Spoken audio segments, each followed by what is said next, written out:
Welcome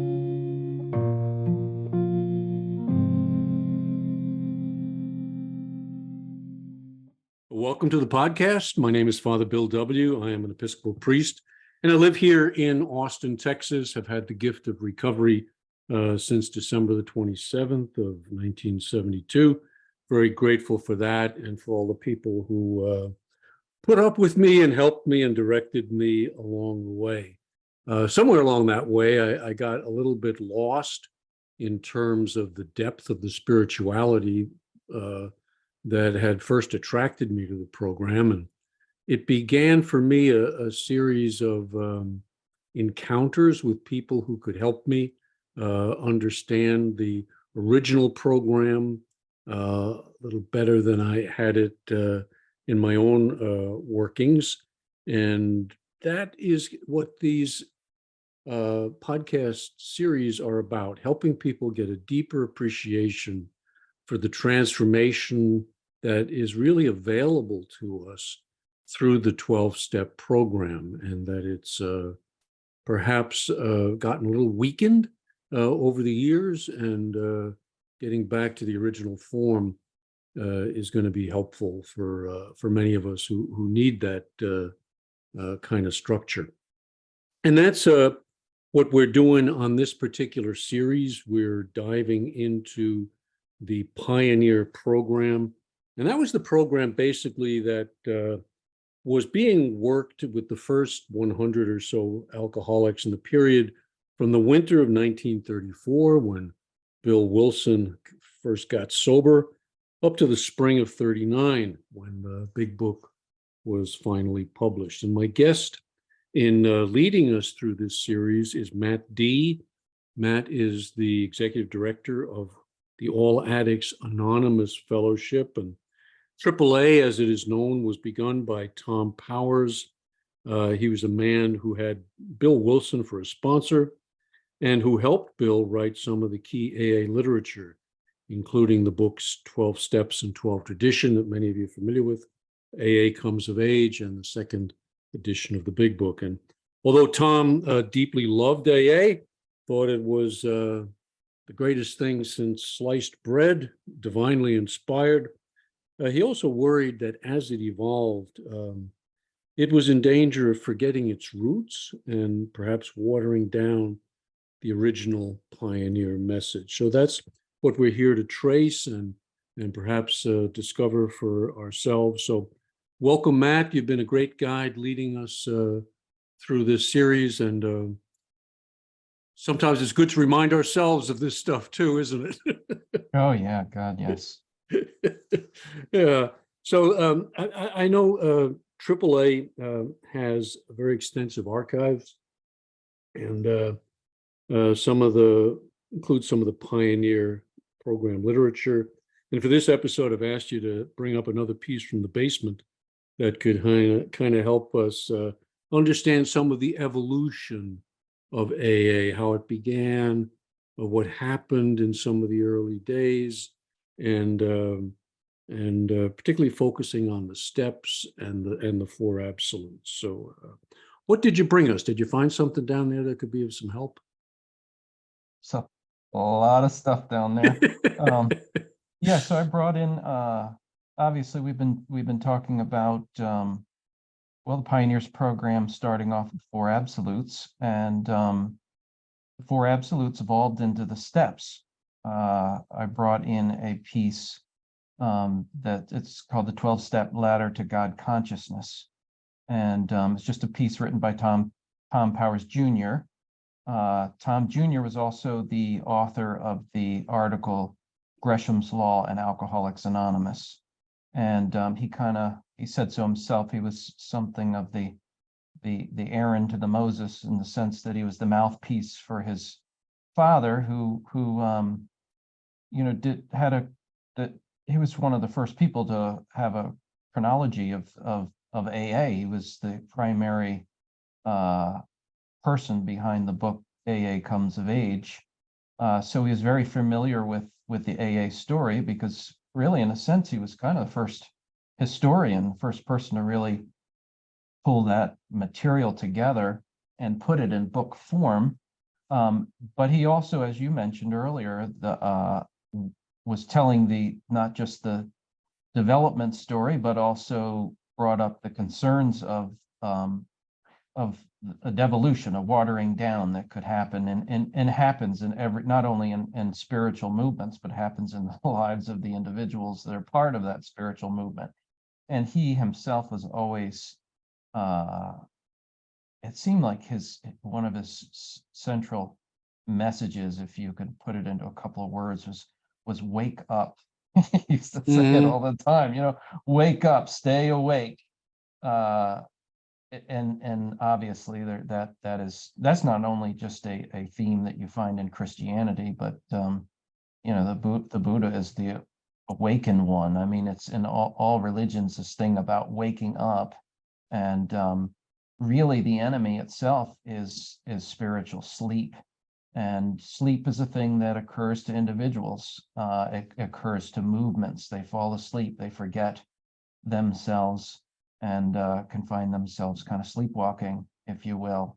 And I chose this piece partly because we're evolving on the subject of the absolutes and how they were born into the steps, and also because the piece itself is referring to the steps as a thing that is about awakening, is about staying above ourselves, if you will, and not falling into sleep.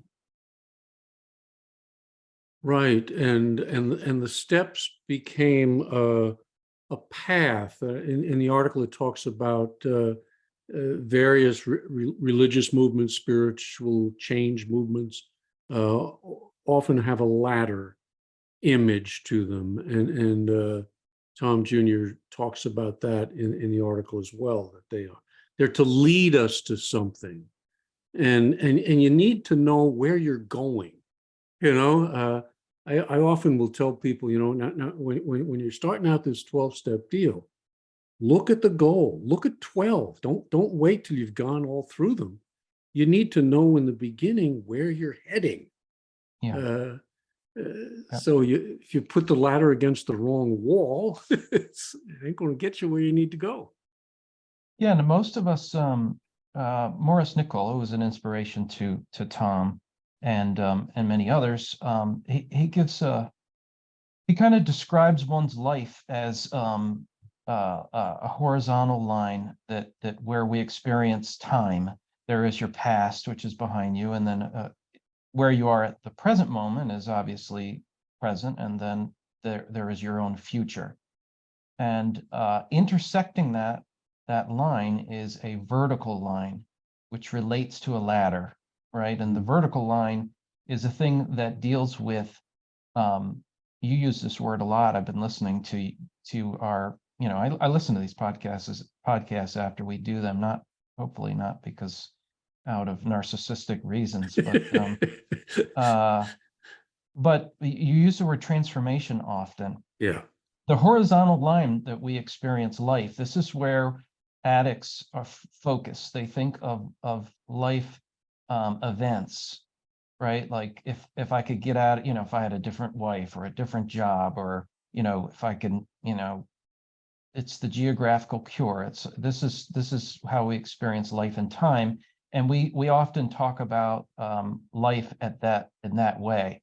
But this vertical line is a line that is where so on that horizontal line, we experience things as change. Everything's changing, Right. and we look for certain changes that we hope to benefit ourselves.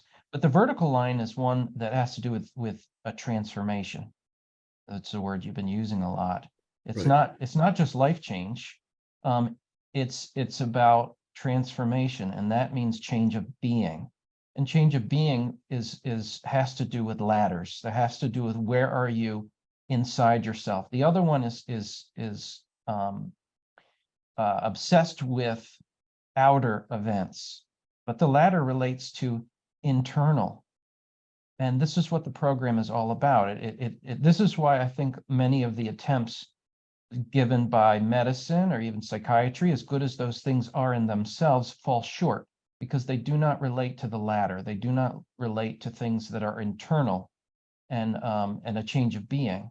As long as an addict has the same level of being that he has, he will always do the same things that he always has done, right? That's right. And this whole steps themselves relate to this awakening or spiritual experience or conscious contact. It has to do Psychic change. psychic change. The whole Yeah, thing has to right, do with that vertical line or that ladder. And right. that's why it works. Yeah, and I think it kind of boils down for me, what is the state of my ego? Is my ego inflated? Is it grandiose? Or is it in conscious contact and receiving guidance from and following the guidance from another source with a capital Yeah. S? Yeah. The ego is always living in the realm of the horizontal line. It's always thinking Mm-hmm. about what it can get for itself or what it, it's always thinking in that way, right? But when the ego is deflated, if you will, or it very often is born out into these experiences of higher consciousness, you know what I mean, to get hippie or whatever, but that's what Right. happens to you. And every addict intuitively knows this because whatever their habit is or addiction is, it's always something that relates to the latter. It's always relating to some kind of way of having some kind of spiritual experience. Problem is that you enter into it through the door of the ego, and you end up in a real trouble, right? You didn't actually initiate or elicit spiritual experience or the change of being through work, through principles. You do it through a substance or some kind of a behavior, and that leads to an egotistical mess that is, obviously, we all know the story and how that one ends if it isn't interrupted by a regenerative school that introduces you to a ladder, which the Right. 12 steps certainly are, and the Oxford group was as well. Mm-hmm. Let's talk about the absolutes. I know we went through them individually, but as a whole, Dr. Bob and Bill Wilson had kind of different views on the absolutes. Would that be fair to say? Yeah, well, I definitely think that the emphasis was more primary with Dr. Bob for sure than it was with Mm-hmm. Bill, without Yeah. a doubt. I mean, he had that up front as part of the 12 step. I mean, we mentioned in one of I think the first podcast we did, that the King School Group put out a pamphlet and they included the absolutes along with the steps, as though introducing it as here's the program, it's these things, right? It's the 12 steps and Yeah. it's the 4 absolutes. It definitely, Bill's emphasis on it obviously was soft pedaled.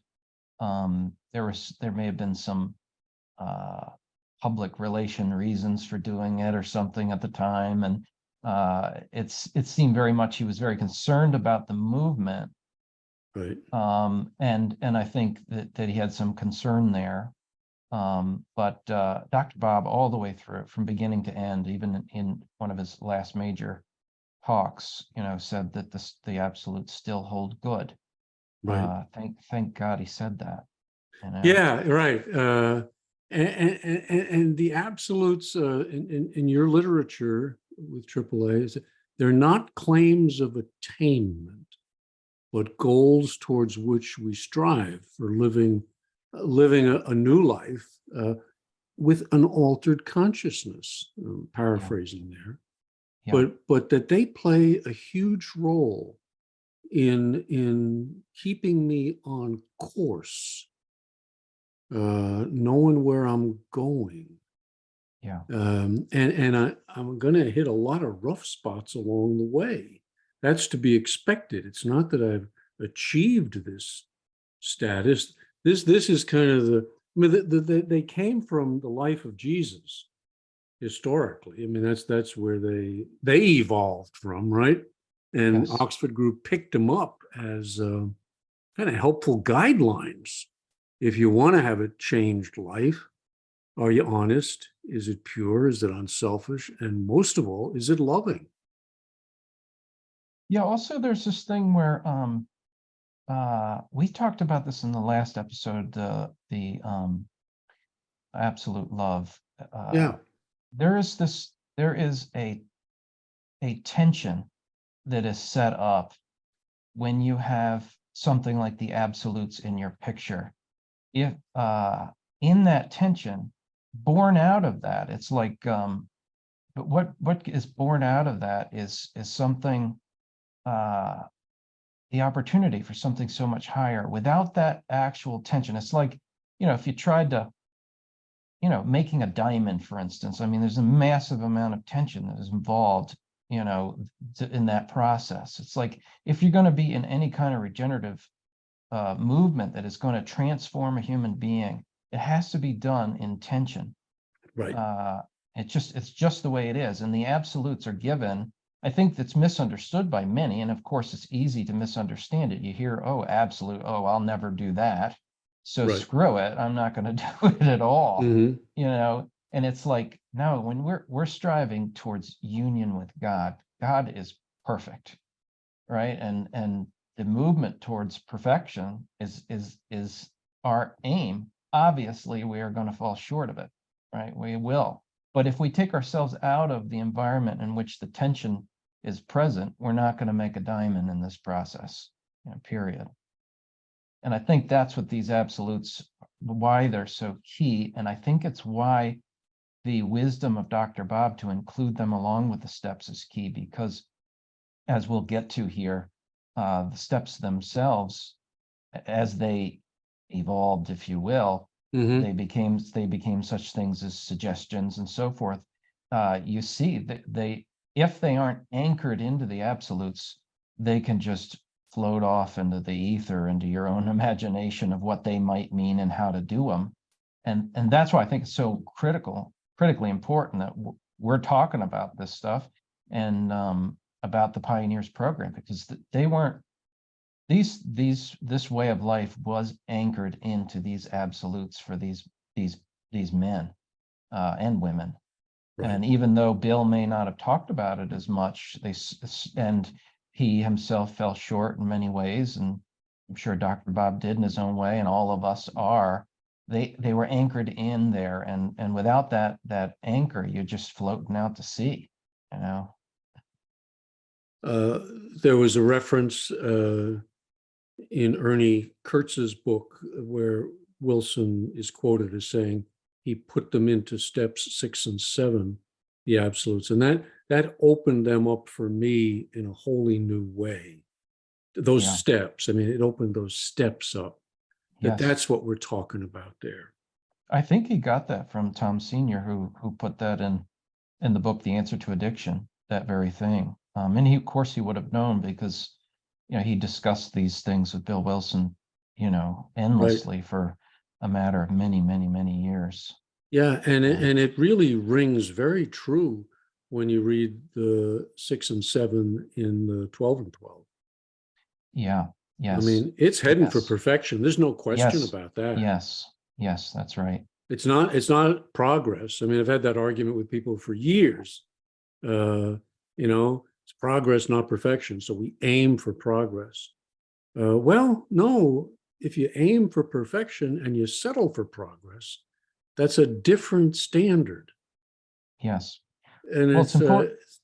It's tricky, but I think it's important. Well, the thing that whenever this thing of the ladder image is given, the thing itself, whether it's like, Jacob's ladder or the ladder of divine ascent, there's the rungs themselves lead to heaven. They go on and on. I mean, there's no cap on it. You don't get to, 15 rungs and you're all done. You know what I mean? This thing is stretches all the way to God himself. And how could it not be, any other way? Good. Yeah, let's start talking about the steps now, because these are the rungs to the ladder. And you hear a lot of opinions that there were 4 steps, 6 steps, 9, all sorts of things. Kind of run us through that, if you could. Coming out of the Oxford group, and then with these alcoholics getting sober, putting them into a form specific to alcoholics. Yeah, so obviously it was the first absolutes 4 absolutes they started off with. And then there was a thing that and there's some dispute out there in AA history land about, whether they had 6 steps or not or whatever else. And obviously there was some workable form. That is one of the, I would say, challenges of the 4 absolutes in a way is that it's good to have a practical a set of steps, if you will, to how do I practice these things, Right. It's good. And so obviously they had developed a certain way that they had put the absolutes into practice. And I'll read this beginning here out of AA Comes of Age, which Tom was instrumental in working on. It's important to know prior to that, before I get to this, is that the 12 steps first appeared in the big book. The reason that they had worked on the big book, there was a central reason for it. Not all the fellowship at the time, which was very small, was in agreement about this. Primarily, the groups in Akron and so forth, they were using the Bible on a regular basis. The idea of a book, some members, I think, were in disagreement. But Right. Bill, in his wisdom, thought that it was essential, this is important, it was essential to put in writing the program so that it could be protected from this very thing we're talking about today, which is being watered down. And they said, we got to get it in print so that we can help protect it from that process, which they were aware of from the very beginning. So he was working on the actual big book, the manuscript. And I'm going to pick it up here. This is from AA Comes of Age. He says, the hassling over the 4 chapters already finished had really been terrific. I was exhausted. On many a day, I felt like throwing the book out the window. I was in this anything but spiritual mood on the night when the 12 steps of Alcoholics Anonymous were written. I was sore and tired clear through. I wanted to say something about that real fast. One of the things that Wilson had gotten from William James was the awareness that depression very often is the first phase of spiritual experience. This thing of being completely defeated, depressed, and just squeezed. And in an interesting way, he was in that condition. He wasn't feeling inspired. He wasn't feeling, full of hope and joy or whatever. This was the guy who was very depressed. Needless to say, that was a thing that Wilson, alcoholics are constantly, they're connoisseurs of consciousness. We were talking about the ladder earlier. We know the initiating phase of depression and stuff. We also know what it's like to have spiritual experience through the bottle of some kind, So here he is. He says, I lay in bed at 182 Clinton Street with pencil in hand and with a tablet of scratch paper on my knee. I could not get my mind on the job, much less put my heart in it. But here was one of those things that had to be done. Slowly, my mind came into some kind of focus. I want to touch on another point too, is you very often are communicating this thing of two-way prayer, which has to do with guidance. And the earlier thing was, you'll know the quote better than I, but what's the thing of the palest ink is stronger than your best memory, or something of that, right? It was essential that they wrote these things down, that they practiced guidance in that way, and that it was the Oxford group.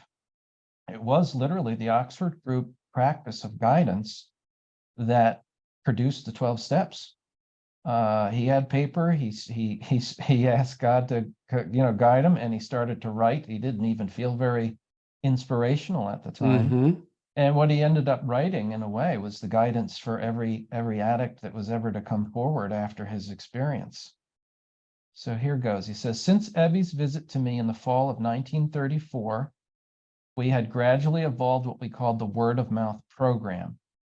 I'm sure most of your listeners know who Ebby is, but that was what Bill kind of called his sponsor, and he was out of the Oxford Group and was instrumental in introducing Bill to the Oxford Group principles and the group itself.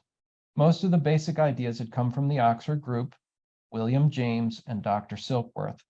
Though subject to considerable variation, it all boiled down into a pretty consistent procedure which comprised 6 steps. These were approximately as follows. So we went from the 4 absolutes to these word of mouth 6 steps. Mm-hmm. Number 1, we admitted that we were licked, that we were powerless over alcohol. 2, we made a moral inventory of our defects or sins. 3, we confessed or shared our shortcomings with another person in confidence. 4, we made restitution to all those we had harmed by our drinking. 5, we tried to help other alcoholics with no thought of reward in money or prestige. 6, we prayed to whatever God we thought there was for power to practice these precepts. So that was the original word of mouth 6-step program. Which evolved from the 4 absolutes, maybe specifically for the workings of them by alcoholics. Yes, that's right. Taking the Oxford Group program, but gearing it to,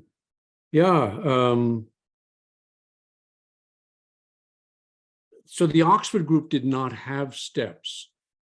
Dick B is very clear about that in his research, that just couldn't come up with them, that they're typically American is one way of looking at it. It's kind of like when Henry Ford did not discover how to make an automobile, he discovered how to make it systematically, So it's quicker, it's organized. Here's the process. And Wilson had that kind of a mind, I think. That how do I take difficult material, boil it down, make it clear, and did a beautiful job of that. He was very pragmatic in that Very way. pragmatic, yes. And I would say almost scientific, Right. he really, and also I think there's another point that is helpful in understanding the evolution of the steps, which is these things were written retroactively to his own spiritual experience. So he was on the other side of it. This isn't somebody sitting down and saying, if I was to induce or to practice regenerative steps to have a spiritual experience, what would I do? He was on the other end of it and had the spiritual experience and looked back and said, okay, here's a scientific, boiled down, nothing extraneous, nothing extra added to it. Here are the actual steps that will produce this experience I just had.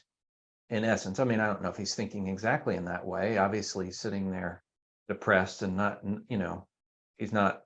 It comes to him in a different way, and I think we always make this point: is the steps themselves. They're not Bill Wilson's genius. They obviously are an inspiration of genius that is above the brightest of all minds, whether they're theological or philosophical or scientifical or psychiatric or anything else. You just the fact that these things have altered mankind in the way that it has over the last 80 whatever years or 90 years or whatever it's been is proof that these things they're above man's genius alone,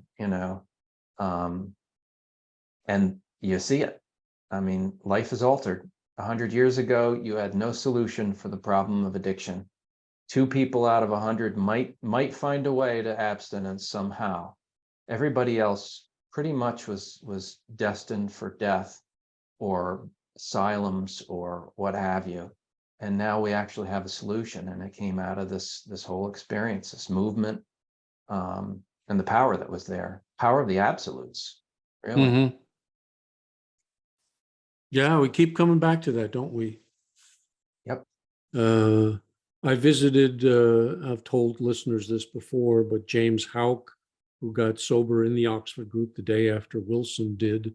And he said two-way prayer is all about the four absolutes. He always kept bringing it back to that. So, because that's where the transformation happens. You know, I that, think yeah, I think that the alcoholic, I think, or the addict is, so you're talking about the Oxford group and that they didn't have steps. And I think that right.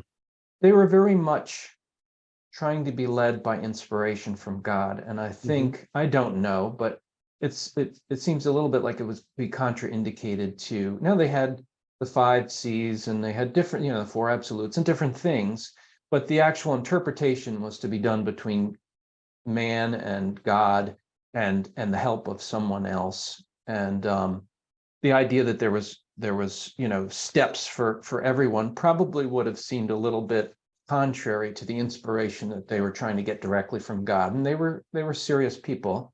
Right. But I think, when you get an addict who is so compromised morally, so beat up physically, so much in a mental fog and deterioration and degeneration, the whole mess, you need something so basic as this.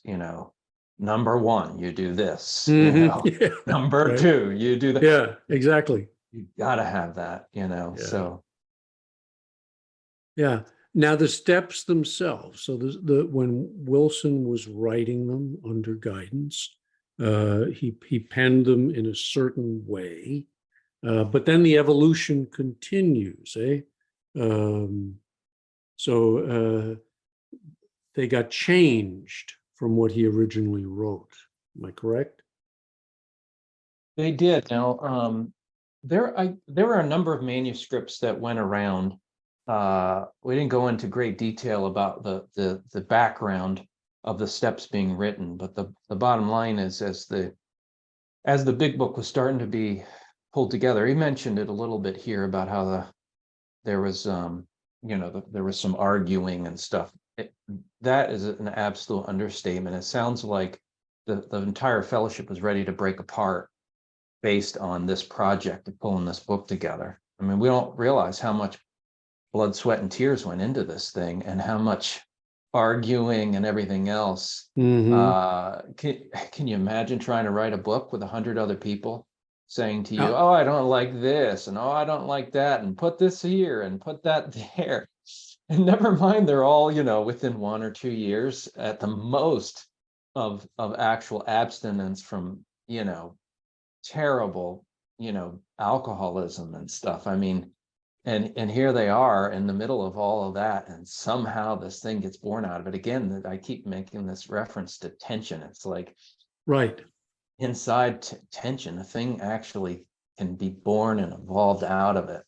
And they were arguing about this. Go ahead, you want to say something? Well, I always think of this process as sort of like an hourglass, that at the top of the hourglass or the funnel, whatever you want to call it, it's very wide.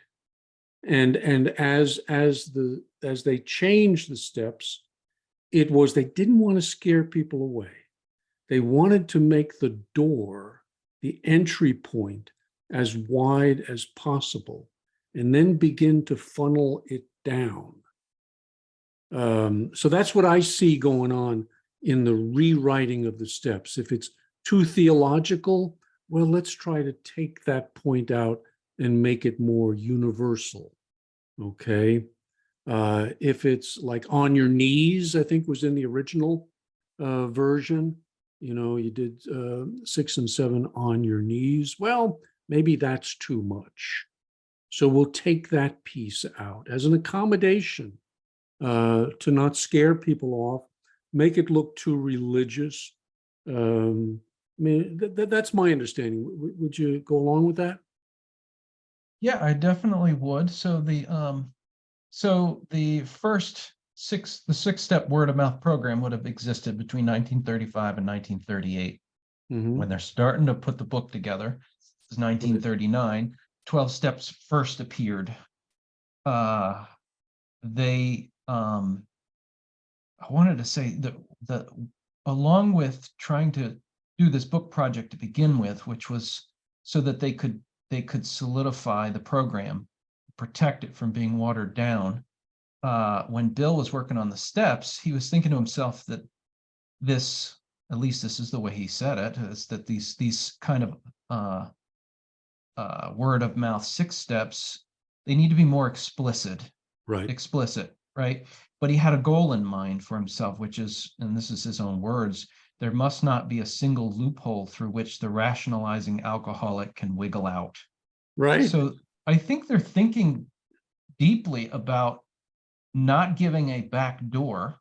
When the first presentation of the 12 steps, his aim was to not give a back door for alcoholics to be able to, wiggle That's out right. to their own demise. And That's right. and that means when he comes to phrases like God, he doesn't say higher power, he doesn't say as you understand him, he Right. says God, right? Right. He also has which is it, the on our knees, and the 7th step, humbly on our knees, right? So they Yeah. are concentrating on not allowing the alcoholic to wiggle out.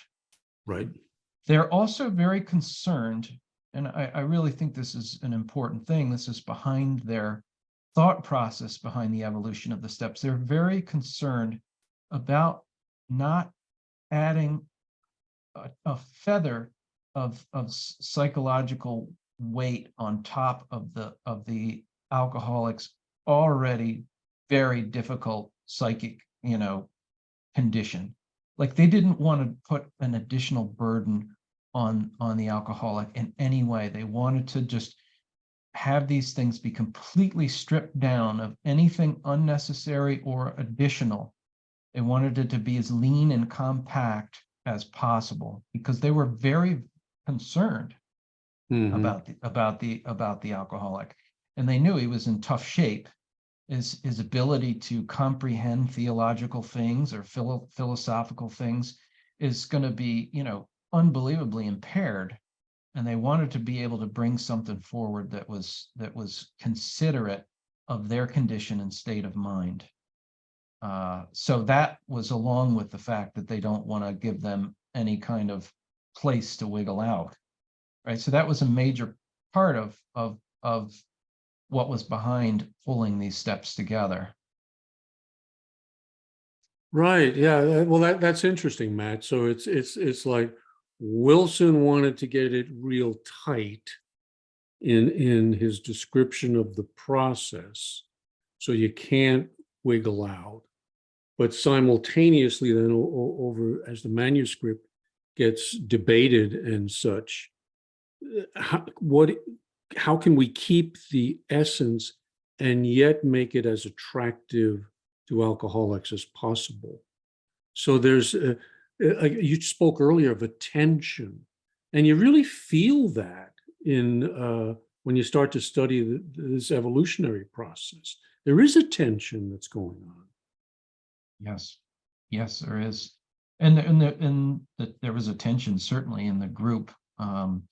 Here's what it says in AA Comes of Age, just 3 paragraphs. Yeah. Just before the manuscript was finished, an event of great significance for our future took place.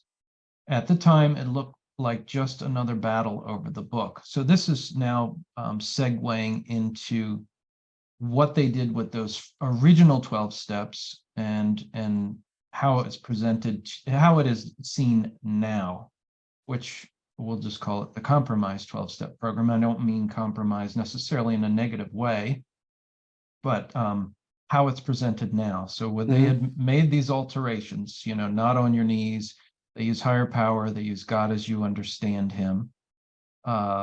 they did use, and we'll come to this a little later, having had a spiritual experience. That was the only alteration that was made after the book was published.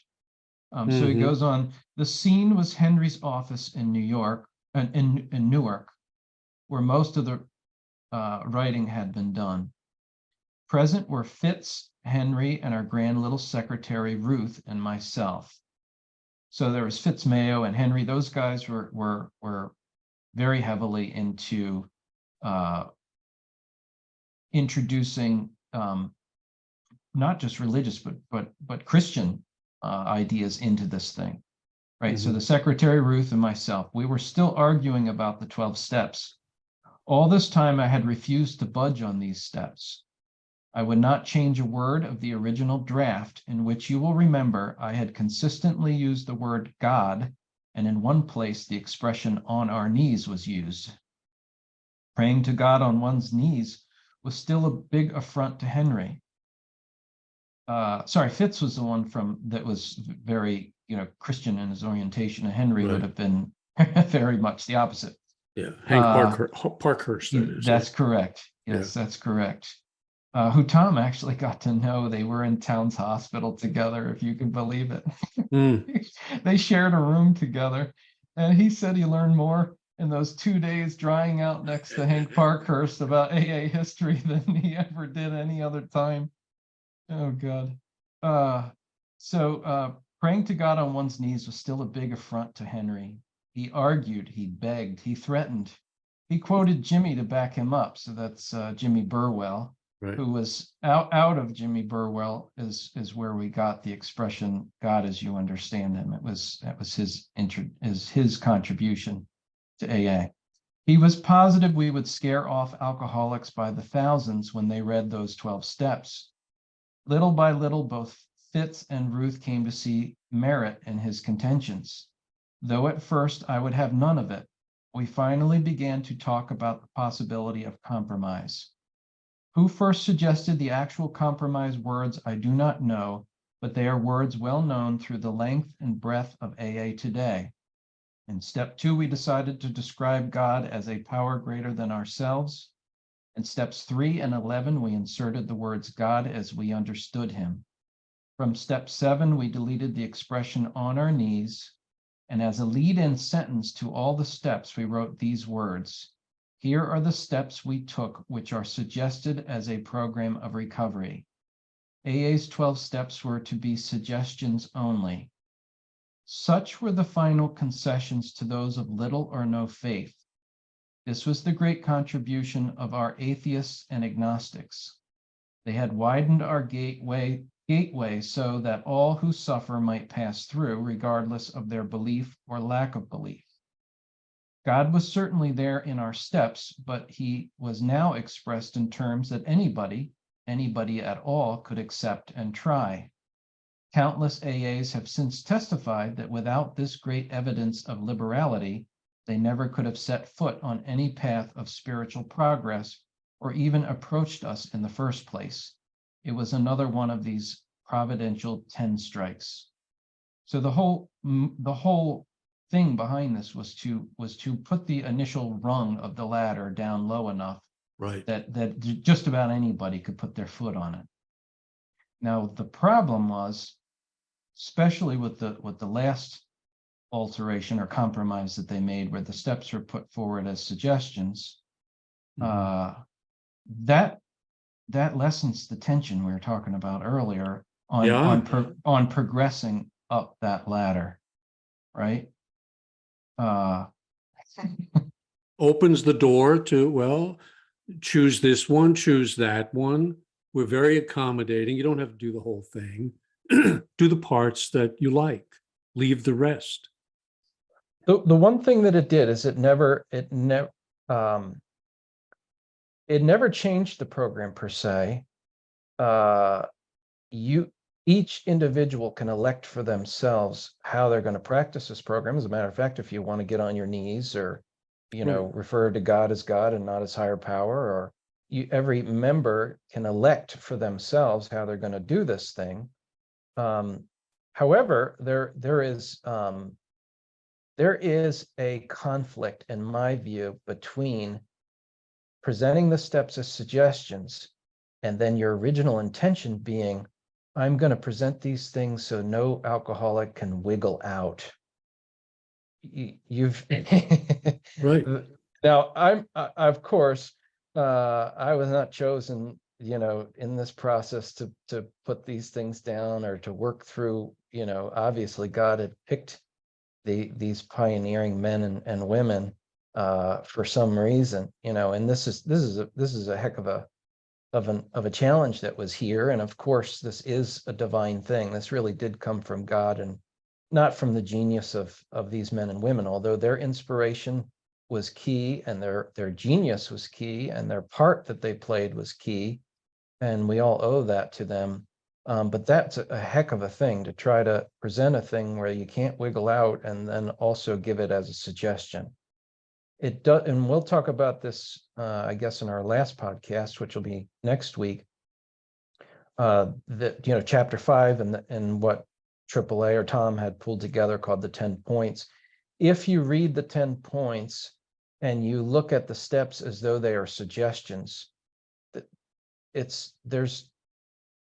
don't fit. No, They no. don't fit. The furniture in which the steps were put into chapter 5 in those 10 points, they still reflect the vigor and intensity of like the original 12-step thing, like this is how you're going to work these steps. The suggestions only thing is a person can elect for themselves, and obviously everybody's free to work this program the way that they want to.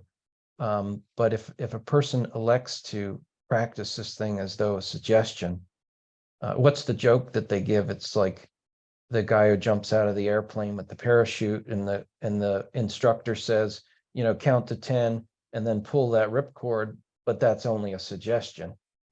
Right. If you take your own life in your hands in that way, you end up a pile of a human being at the bottom of the on the Matt, ground. Right. Do you think this also has some significance where in the big book they're talking about, but what about the real alcoholic?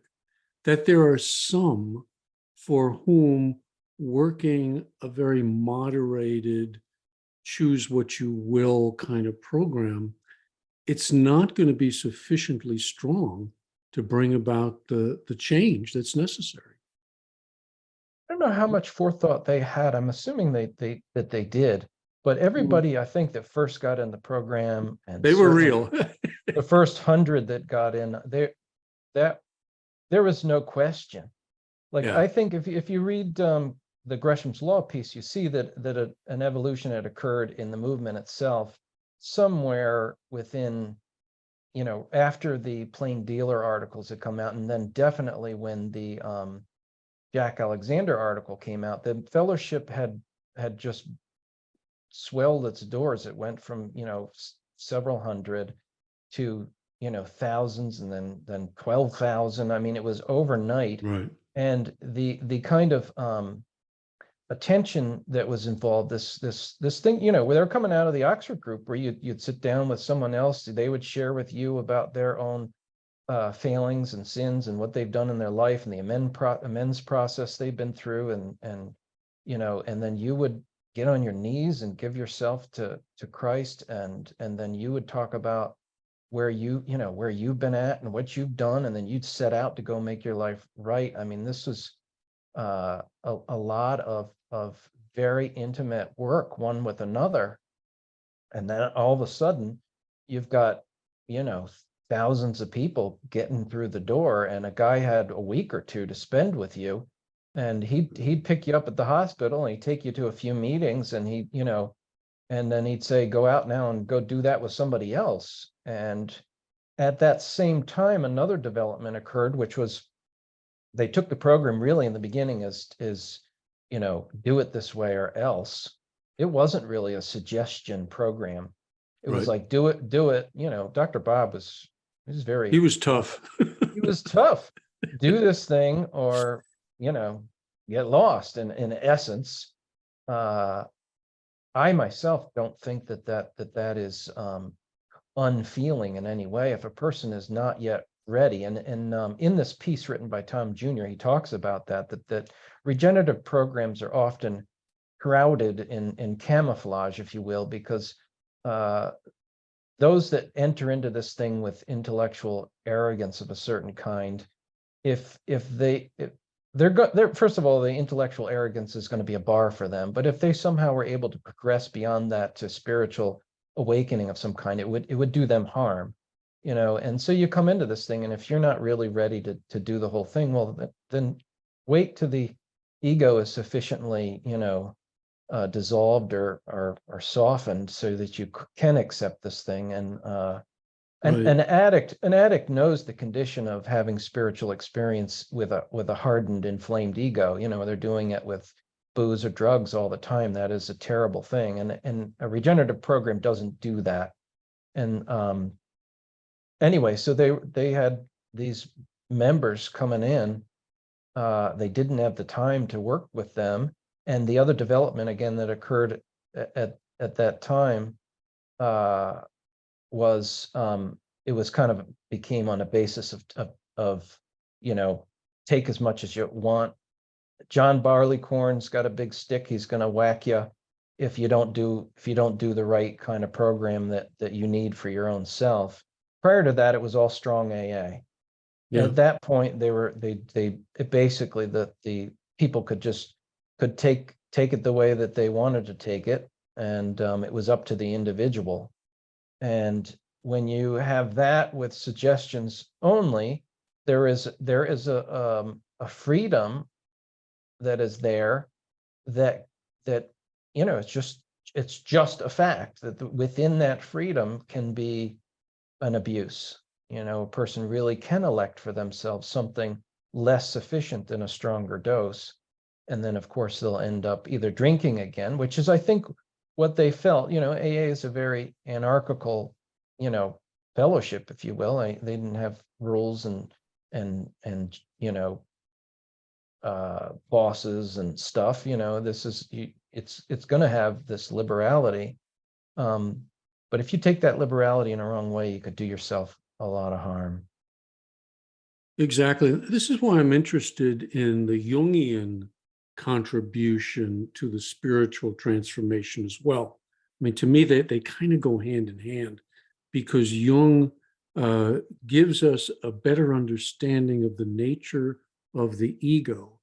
And the point is that you've got to watch out for inflation, that in relating to this higher self, it needs humility. And if there isn't humility, look out, there's going to be conflict. Yeah. And one of the changes that, this is kind of funny, or at least I always thought it was funny, but I stumbled on a tape from Bill Wilson where he was talking again in accommodating the tender alcoholics. He kind of makes that joke. They're very sensitive. You know, we don't want to offend them. That they changed the step 12 from having had a spiritual experience to a spiritual awakening.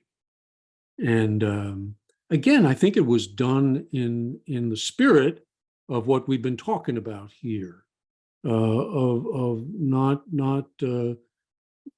ruling anybody out, making that door nice and wide. And yet there was also this other side of it, that you can go on awakening for a long time, but it is the experience of God, the experience of this higher power, that is really going to be the thing that causes the transformation. So let me play Wilson's comments on this.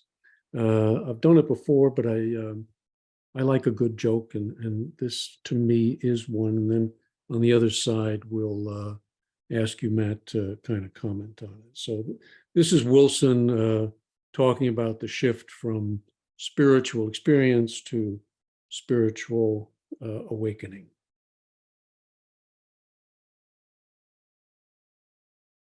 My own experience, though, in changing steps is rather amusing. It just shows you how things can get frozen. Somebody just showed me a copy of the first printing of the A book, the big red thick one that we made so thick with thick paper so the drunks would get their money's worth. And in that, yeah, this is that. In here, you will find in the 12th step that this, having had a spiritual experience, we use the word experience to denote the spiritual transformation. And no doubt took that notion from William James, whose great book, Varieties of Religious Experience, laid a foundation for this movement. And the foundation was upon hopelessness, because the James cases who had the marked transforming experiences were people who at depth admitted that they had something that they alone couldn't get over, under, or around. So this transforming experience was called by James experience, and his book was called Varieties of Experience, and so are his examples of it, and we have duplicated them in all of their myriad forms. Now then, I always liked this word experience, but there was a hell of a movement. I believe it emanated down in Greenwich Village in about 1937 or 8, when the book was under contemplation, or no, rather just after the book was published, be more like 40. This was a movement to get rid of this conversion business and this experience business. And after a hell of a lot of tub thumping, the people who wished to change got it, and I dutifully inscribed in the second printing that hereafter this was not to be an experience, it was to be a tepid form of experience called an awakening. Well, I don't know whether anybody got well in Greenwich Village who would have died otherwise. No, I really don't. And so sometime afterward, when AA had got a little less absolutist and this more intellectuals had got down to their right size, I said, well, I'm going to try to put back that word experience. I'll be damned if I don't like it. And I think some of the old mossbacks like me would like it too. So I tried to put it back. And I was absolutely shouted down and assaulted for heresy by God. And I was excommunicated, changed one word of the Holy Writ, which is spiritual awakening.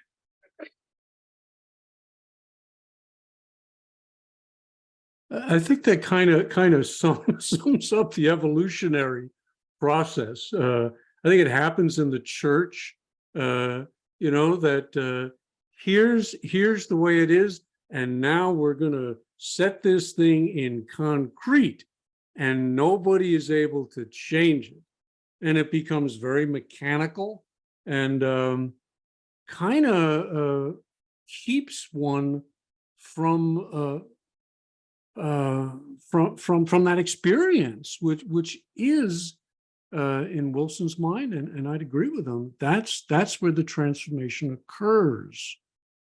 Any comments on that one, Matt? Yeah, I would say that like every change that was made in the evolution process of the steps, there is some kind of gain and also a corresponding loss. And That's right. And I don't think that any of them are all loss. Like I don't think even the suggestions only statement, I don't think is a complete loss in any sense. But I think, it's good to see what that gain and loss is. I think in the earlier days, and I'm taking this from Tom himself, that and they were tracking, not on paper per se, but they were tracking the spiritual experiences of the members. And they saw that in the earlier days, there were more profound spiritual experiences. And as time went on, they became more what he said there, the tepid kind of experience, which he referred to as awakening. Mhm. The reason Tom said that occurred was because, pardon my French again, but his words, he said that some of the members like himself and Bill Wilson were so goddamn arrogant that they needed a complete whack. The nut had to be completely cracked, and that nothing but the level of spiritual experience they had would have done that for them. In essence, he's saying, if you have not had a profound spiritual experience, do not think that you are less than the member who has. It's probably due to the fact that they're so much more arrogant than you are, that they need such a whack over the head in that way. So don't be offended. And he said, as a matter of fact, after you have the spiritual experience of that type, you got to then start out where the guy who has the awakening is starting out, which is, you chug along. You're not all lit up like that all the time. Yeah, you're not done. You're not done just because you've had it. That's right. That's right. So the thing that the guy who has this profound experience is in better or worse than the other guy. Everyone gets what level of Right. experience is necessary for them to enter into this thing. Now, I like the word experience because Bill even used the word transformation as well. It clearly defines to me a meeting between man and God. I mean, it's Right. a union. Try to describe what happened to Bill Wilson. If you read that account and come out of it and just say, oh, this is a guy who had an awakening. No, that was an experience. That was a very profound experience. And what Jung says is anytime the ego encounters the greater self, it is experienced as a defeat. And what he meant by that is a defeat of an inflated ego, an ego that wants to be godlike in itself. It gets knocked down. And that's the starting point, but it reinflates. And that's what you're saying, that, you got to keep, just because you had the experience doesn't mean it's over and done with. Now let's continue with this awakening process. Well, transformation means birth. It means a new person. In the biblical term, to know, it is literally can be used like Adam knew his wife and she conceived. To Right. know, it means union. The Sanskrit word yoga, it means union, and that literally is a conjoining. I mean, it is a union. Conscious contact is the word they use in the steps for union with God. A union is what produces a birth. It produces a new man. That's transformation, and that's a reference to the vertical ladder. That's transformational. I think the word experience describes that very much better in that way, and I think that's why Dowling made the comment later on about when they changed that word, he wept. Yes, I love that. Yeah, I do too, because it loses the intensity and vigor of the description for what occurs. Right. Now, the reason I like awakening as well, because there can be an abuse with spiritual experience. I've been around long enough to meet people that say, oh, Bill Wilson ran around dropping LSD. He was having spiritual experience. I'm going to go have a spiritual experience too and take some ayahuasca or this or that or whatever else. And if you have if your aim is spiritual experience without a regenerative program that actually elicits a response from God to give you that experience, you take the matters into your own egotistical hands, you can have a real terrible mess, right?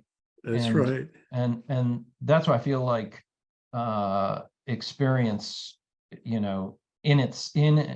itself, remember the step says having had, as it originally said, having had a spiritual experience as a result of these steps. It's the result, not a result. It is the result. And it came from living this regenerative program, this way of life. It produced this experience. Without this alteration, without the experience and alteration, you will return to the same, you will return to your own methods of having spiritual experience through whatever your substance or behavior is. It's just the way that it goes.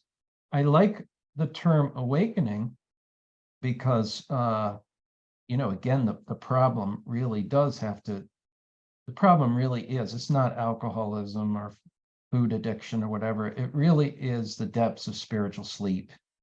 And in awakening, a person really does get above their lower selves, if you will, enough that they're not constantly returning to, the addictive substance or habit. And awakening really, it reminds me very much of this, command, obviously given by Christ. And if you spend any time around Tom Powers Sr., you'd get in the words of wake up, metanoiate, wake up, change your mind is the command by Christ. It's literally to get above your mind. It's not even your lower mind, which is phren. It is to get above your nous, your higher mind. Metanoia is your higher mind. It's like go beyond that. And every addict intuitively knows that there is some kind of answer for them by going beyond this normal state in which we live in, this horizontal line experienced in time. To get above that is where our answer is. If you're going to get above it, you have to go inward for it. That's the only way. And to go inward, you need the assistance of principles like the absolutes and actual regenerative steps like the 12 steps. I had a very tough counselor many, many years ago.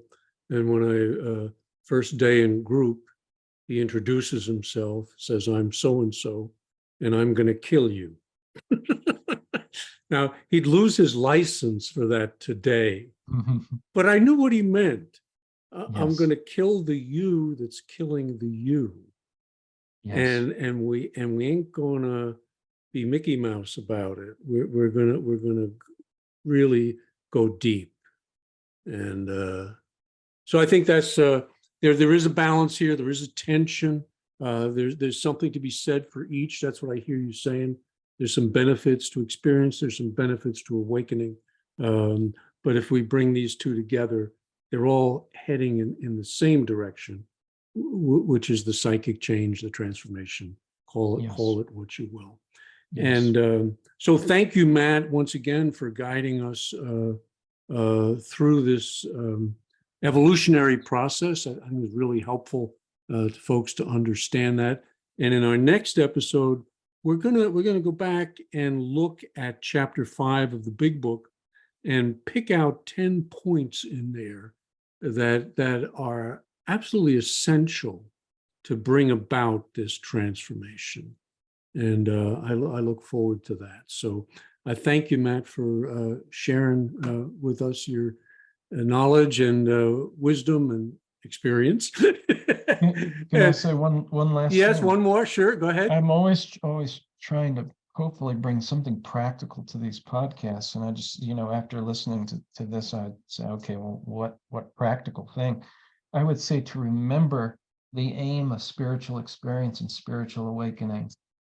We mentioned this in an earlier podcast. If your aim was non-drinking, anything can go that doesn't include drinking. But if your aim is spiritual awakening and your aim is spiritual experience, conscious contact, that means absolutely everything you do in your life is to have that in mind. You eat for conscious contact. You have a sleeping habit that relates to conscious contact. Your interactions with other human beings are around this thing of seeking conscious contact.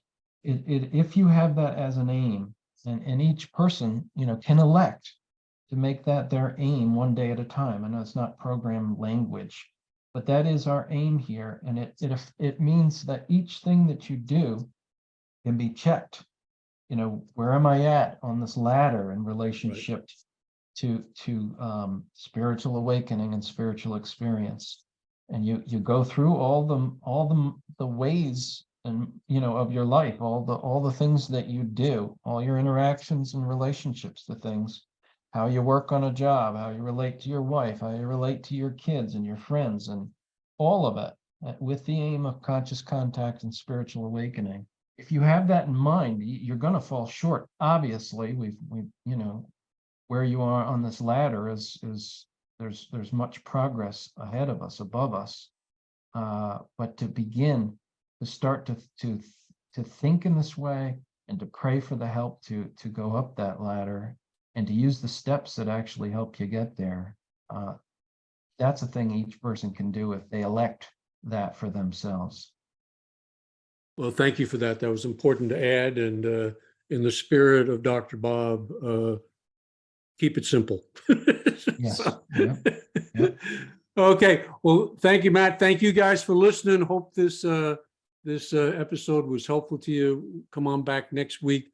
We're going to be looking at the 10 points and dive into those, and hope you'll join us. So take good care and God bless.